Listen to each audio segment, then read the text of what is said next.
जिन्होंने इतिहास पढ़ा होगा वो जानते होंगे कि हिटलर के जमाने में हिटलर का एक बहुत बड़ा प्रचारक था जो झूठा प्रचार करता था, जो हिटलर के साथ था।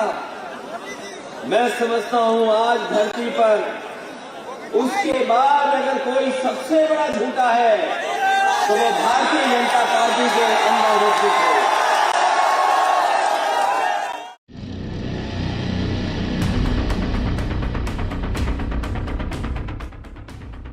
कानपुर में इत्र व्यापारी के घर मिले अपार खजाने पर सियासत तेज हो गई है। छापेमारी के तुरंत बाद बीजेपी ने इत्र व्यापारी का कनेक्शन समाजवादी पार्टी से जोड़ दिया था, लेकिन समाजवादी पार्टी के मुखिया अखिलेश यादव अब इस मुद्दे पर खुलकर मैदान में आ गए हैं। अखिलेश ने सरकार को चुनौती देते हुए साफ कहा है कि इत्र व्यापारी से उनका कोई संबंध नहीं है। एक तस्वीर बहुत देख रहे होंगे आप अपने टीवी पर और मोबाइल पर भी कि गंगा के उस पार जो कानपुर है उसमें एक बहुत बड़ा खजाना मिला है सरकार को, और इतना खजाना मिला है कि अभी तक उत्तर प्रदेश में आजादी के बाद इतना बड़ा खजाना छापे में किसी को नहीं मिला होगा।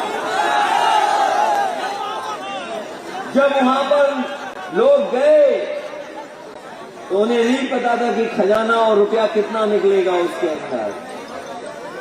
जो रुपया निकला उसके अंदर एक दिन में नहीं गिना गया, 2 दिन में नहीं गिना गया, 3 दिन में नहीं गिना गया, आज तक भी रुपया गिना जा रहा है। अभी भी पैसा गिना जा रहा है। वहां पर रुपया गिनने वाली मशीन मंगाई गई और वो मशीनें पैसा गिन रही थी, और जो गिना हुआ पैसा है वो बताया जा रहा है कि एक इत्र व्यापारी है जो समाजवादी पार्टी का संबंध रखता है, उसका पैसा है। ये बताया जा रहा है कि कन्नौज का इत्र व्यापारी है जो समाजवादी है, उसका पैसा है। लेकिन हमारे जागरूक भाइयों, हम आपसे कहना चाहते हैं, जिस समय सच्चाई सामने आएगी और जिस समय पैसे की हकीकत पूरा जानकारी होगी तो वो रुपया अगर किसी का होगा तो वो भारतीय जनता पार्टी के लोगों का पैसा होगा।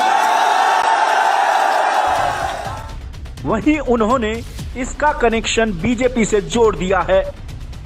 ये पूरा भाषण सुनिए। भारतीय जनता पार्टी के लोगों का पैसा है और वो इसलिए छापा पड़ गया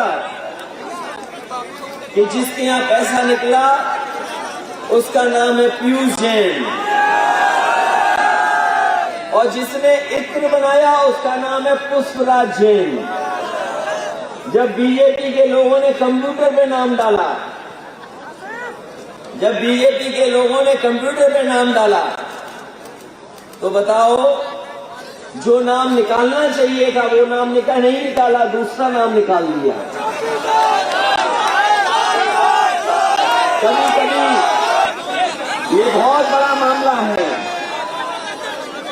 कंप्यूटर से गलती हो गई, छापा मारना था समाजवादी के यहाँ, कंप्यूटर ने छापा मार दिया बीजेपी के यहाँ।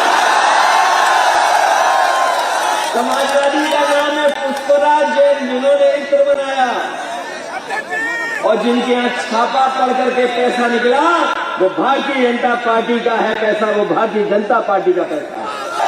और हम तो कहते हैं कि अगर ये पैसा हम लोगों का है तो बताओ, नोटबंदी में तो पैसा सबका जमा हो गया, किसी का बचा जिसमें नोटबंदी का पैसा है।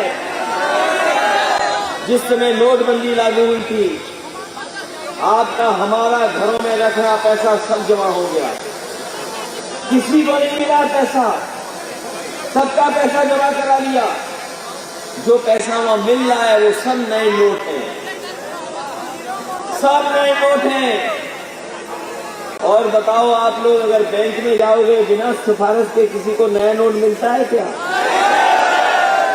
और जब गड्डी चाहिए हो तो बताओ सिफारिश करनी पड़ती कि नहीं करनी पड़ती? और जो नई गड्डी है उसमें बैंक का नाम भी है। तो हम तो बीजेपी के लोगों से कहेंगे ढूंढो कि किस बैंक से पैसा निकल करके आया है। अगर किसी का पैसा है तो वो भारतीय जनता पार्टी के लोगों का पैसा है। जिस समय फोन कॉल निकलेंगे, सीडीआर निकलेगा, उस समय जनता को जानकारी हो जाएगी कि आखिरकार किसका पैसा है।